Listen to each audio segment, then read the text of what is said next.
ndị mana ege m ntị kenekwa m n'ụbọchị nke taata mana ama anachabụrụ m ya mana o nwere ihe na-akpọtụ na mbịa bịa for vidio nwee sị ka m nweta eli unu so ezugo si na onwe encounter with ndị otu Mathias maka agwa m na ihe a nwe mgbe m kwela sị ndị anụ nwa makwa nke bụ eziokwu. They knows the truth but they don't want to accept it. Ntago ana m ekwu na ndị amala eziokwu just that na ha chọrọ ime accept na ya bụ ihe bụ gịnị bụ eziokwu, which I gave the instances mgbe nyere instance asị m na tana Nicodemus coming to Jesus by night ọ bịa sị na master na ha makwa na ọ bụ onye ozi Chukwu nna zitere ezite mana during the day these people will never acknowledge the fact na Jesus bụ onye ozi. Kedu ihe ezugo na nkọwa ọ sị na o nwere ebe ha nọ wee nọ n'ebe dị otu ahụ wee mee gịnị egwu Mbaka wee na-akpọ na background wee na-akpọ na ndị otu Mathias ahụ nọ dị they were busy receiving the prophetic declaration of Mbaka na-eme just like ọ dịka ihe ọ na-ekwu o nwee egwu down popular video of one popular audio tape Mbaka a na-akpọ ekpere ngozi na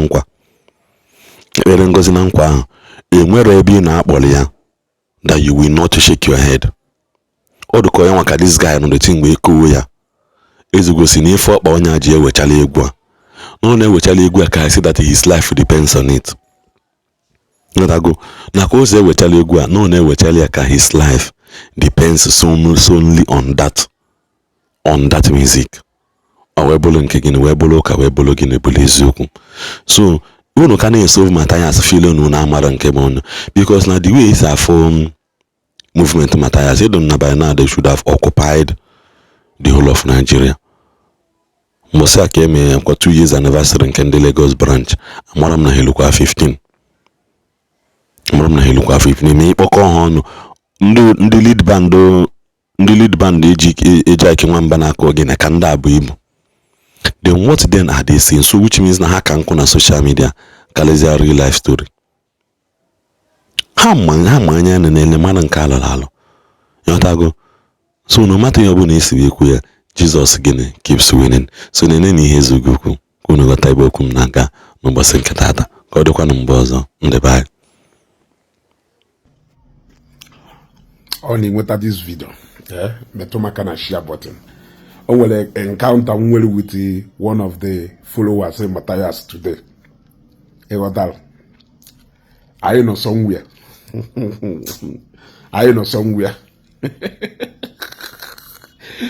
Somebody more fuma. No nya a follower of Mathias na Nnewi. And don't wanna move because na dafu comment here na my page. Come on, fear na ignore you because na move onyo. I went on eba egwu Mbaka we na-agụ ịmana na egwu a yawo Mbaka that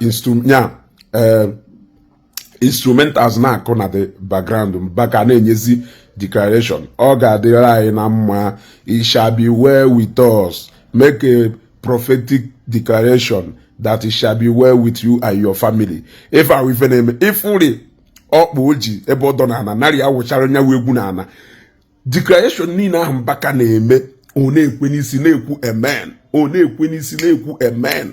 O si ebe ahụ nọ pụọ baa na mmụọ nọrọ na-enene almost everybody not there. Ana m enjoy the thing but Adam ekwu anything but declaration niile a na-ekwu ebe ahụ ọ na-eclaim ya na-ekwu amen na Mbaka were aka ekpe were ọkpa ya na aka ya wele akụ ya akụ na-agba ya agba mgbe nenekata oge uche eji wee gbata owe ma na mụ n'ebe a oneme anya ozugbo tuo m ezugo global nwesị nwanna egwu ajọfịa na-akpọ ife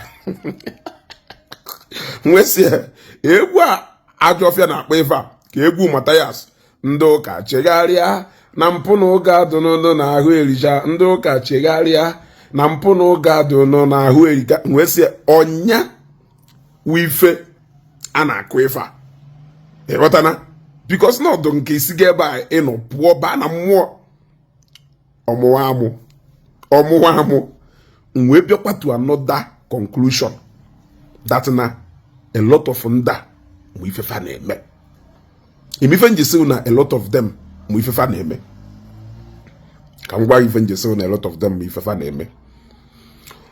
You see, we are all sinners. We sin differently. We are not perfect. And we places ice we do weak.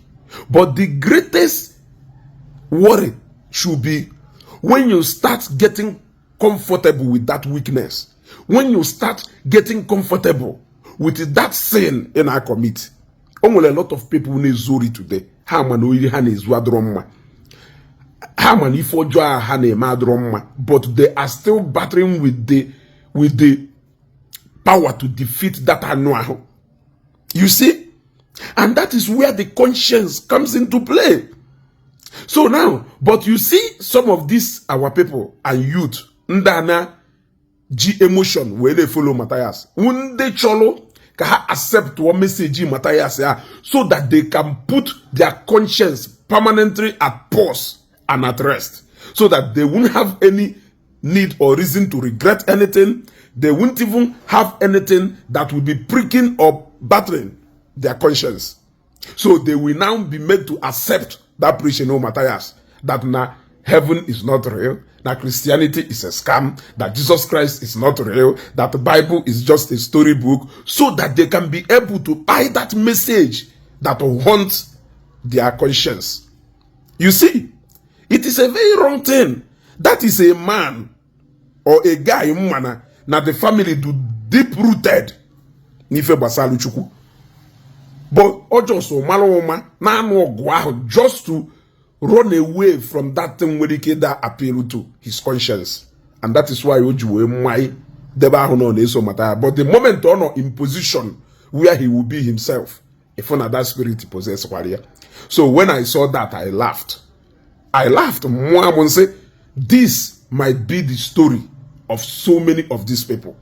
You know, when they always talk about freedom, good to Christianity, so that you can experience what freedom is all about.